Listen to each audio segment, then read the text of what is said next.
హైదరాబాద్లోని DGP office వద్ద ఉద్రిక్తత నెలకొంది. గోరక్షక్ దళ్ సభ్యులపై కాల్పుల ఘటనపై బీజేపీ నేతలు ఆందోళనకు దిగారు.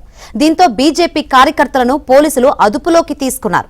డీజీపీకి ఫిర్యాదు చేసేందుకు వెళ్లిన బీజేపీ చీఫ్ రామచంద్రరావును పోలీసులు అదుపులోకి తీసుకున్నారు.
నిన్న గోరక్షక్ మీద తుపాకీతో కాలడం జరిగిందో దాన్ని ఖండిస్తూ ఈరోజు డీజీపీ గారికి మేము ఈరోజు మెమోరాండం ఇవ్వడానికి పోతున్నాం.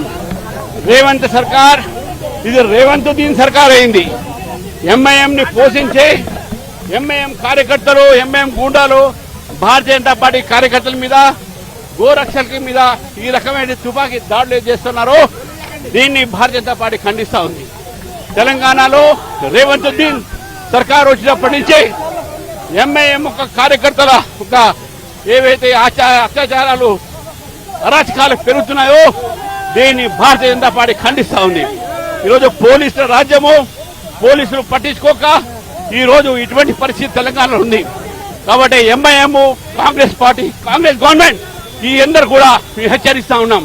భారతీయ జనతా పార్టీ కార్యకర్తల మీద కానీ హిందూ దేవాలయాల మీద కానీ హిందూ సంస్థల మీద కానీ ఏదైనా మళ్ళీ జరిగితే ఈరోజు ఈ ప్రభుత్వము తీవ్రమైన పరిణామాలు ఎదుర్కోవాల్సి వస్తుంది.